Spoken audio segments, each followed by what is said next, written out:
नमस्कार, देवभूमि चैनल में आपका स्वागत है। आज के इस वीडियो में हम सुनेंगे पुरुषोत्तम मास का दूसरा अध्याय। आज से पुरुषोत्तम मास शुरू हो गया है, जो श्री हरि को अत्यंत प्रिय है। इसमें भगवान विष्णु की पूजा अर्चना करके भक्त भगवान विष्णु की असीम कृपा प्राप्त करते हैं।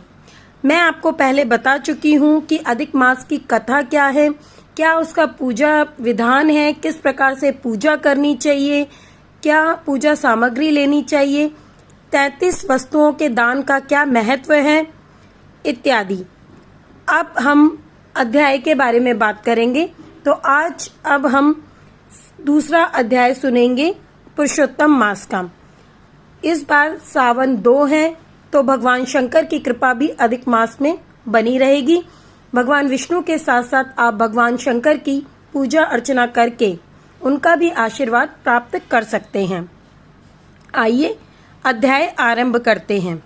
सूत जी बोले, राजा परीक्षित के पूछने पर भगवान शुक्र द्वारा कथित परम पुण्य प्रद श्रीमद् भागवत शुक्रदेव जी के प्रसाद से सुनकर और अनंतर राजा का मोक्ष भी देखकर अब यहाँ यज्ञ करने को उद्यत ब्राह्मणों को देखने के लिए मैं आया हूँ, और यहाँ यज्ञ में दीक्षा लिए हुए ब्राह्मणों का दर्शन कर मैं कृतार्थ हुआ। ऋषि बोले, हे साधो, अन्य विषय की बातों को त्याग कर भगवान कृष्ण द्वैपायन के प्रसाद से उनके मुख से जो आपने सुना है वही अपूर्व विषय हे सूत आप लोगों से कहिए। हे महाभाग, संसार में जिसने परे कोई सार नहीं है, ऐसे मन को प्रसन्न करने वाली और जो सुधा से भी अधिकतर हितकर है, ऐसी पुण्य कथा हम लोगों को सुनाइए। सूत जी बोले, विलोम, ब्राह्मण के चरु में क्षत्रिय का चरु मिल जाने से उत्पन्न होने पर भी मैं धन्य हूँ। जो श्रेष्ठ पुरुष भी आप लोग मुझसे पूछ रही हैं, भगवान व्यास के मुख से जो मैंने सुना वह यथा ज्ञान में कहता हूँ। एक समय नारद मुनि नर नारायण के आश्रम में गए, जो आश्रम बहुत से तपस्वियों, सिद्धों तथा देवताओं से भी युक्त है, और बैर, बहेड़ा, आंवला, बेल, आम, अमड़ा, कैथ, जामुन, कदम आदि और भी अनेक वृक्षों से सुशोभित है। भगवान विष्णु के चरणों से निकली हुई पवित्र गंगा और अलकनंदा भी जहाँ बह रही है, ऐसे नर नारायण के स्थान में श्री नारद मुनि ने जाकर उन पर ब्रह्म नारायण को, जिनका मन सदा चिंतन में लगा रहता है, जिसके जितेंद्रिय काम, क्रोध आदि 6 शत्रुओं को जीते हुए हैं, अत्यंत प्रभा जिनके शरीर से चमक रही है, ऐसे देवताओं के भी देव तपस्वी नारायण को साष्टांग दंडवत प्रणाम कर और हाथ जोड़कर नारद उस मुनि व्यापक प्रभु की स्तुति करने लगे। नारद जी बोले, हे देव देव, हे जगन्नाथ, हे कृपा सागर सतपते, आप सत्यव्रत हो, त्रिसत्य हो, सत्य आत्मा हो और सत्य संभव हो। हे सत्ययों ने, आपको नमस्कार है। मैं आपकी शरण में आया हूँ। आपका जो तप है वह संपूर्ण प्राणियों की शिक्षा के लिए और मर्यादा की स्थापना के लिए है। यदि आप तपस्या ना करें तो जैसे कलयुग में एक के पाप करने से सारी पृथ्वी डूबती है, वैसे ही एक के पुण्य करने से सारी पृथ्वी तरती है। इसमें तनिक भी संशय नहीं है। पहले सतयुग आदि में जैसे एक पाप करता था तो सभी पापी हो जाते थे, ऐसी स्थिति हटाकर कलयुग में केवल कर्ता ही पापों से लिप्त होता है। ये आपके तप की स्थिति है।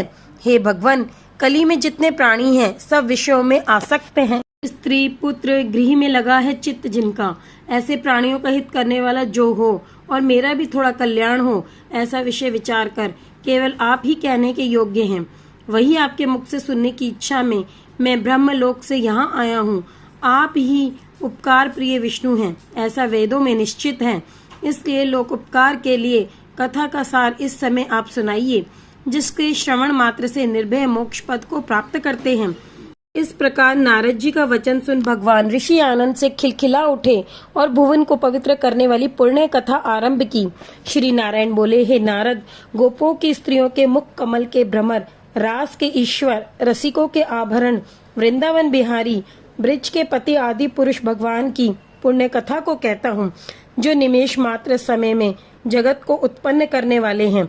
उनके कर्मों को हे वत्स इस पृथ्वी पर कौन वर्णन कर सकता है। नारद मुनि, आप भी भगवान के चरित्र का सरस जानते हैं और यह भी जानते हैं कि भगवान सच्चरित्र वाणी द्वारा नहीं कहा जा सकता। तथापि अद्भुत पुरुषोत्तम महात्म में आदर से कहते हैं, ये पुरुषोत्तम महात्म में दरिद्रता और वैधव्य को नाश करने वाला, यश का दाता एवं सत्पुत्र और मोक्ष को देने वाला है, अतः शीघ्र ही इसका प्रयोग करना चाहिए। नारद बोले, हे मुने, पुरुषोत्तम नामक कौन देवता है, उनका महात्म में क्या है, यह अद्भुत सा प्रतीत होता है, अतः आप मुझसे विस्तार पूर्वक कहिए। सूत जी बोले, श्री नारद का वचन सुन नारायण क्षण मात्र पुरुषोत्तम में अच्छी तरह मन लगाकर बोले। श्री नारायण बोले, पुरुषोत्तम, यह मास का नाम जो पड़ा है वह भी कारण से युक्त पुरुषोत्तम मास के स्वामी दया सागर पुरुषोत्तम ही है, इसलिए ऋषिगण इसको पुरुषोत्तम मास कहते हैं। पुरुषोत्तम मास के व्रत करने से भगवान पुरुषोत्तम प्रसन्न होते हैं। नारद जी बोले, चैत्र आदि मास जो हैं वे अपने अपने स्वामी देवताओं से युक्त हैं, ऐसा मैंने सुना है, परंतु उनके बीच में पुरुषोत्तम नाम का मास नहीं सुना है। पुरुषोत्तम मास कौन है और पुरुषोत्तम मास के स्वामी कृपा के निधि पुरुषोत्तम कैसे हुए? हे कृपा निधि, ये आप मुझसे कहिए।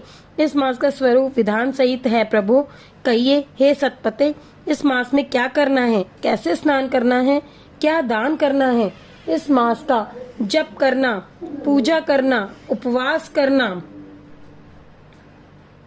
इस मास का जप पूजा उपवास आदि क्या साधन है, कहिए इस मास के विधान से कौन देवता प्रसन्न होते हैं और क्या फल देते हैं।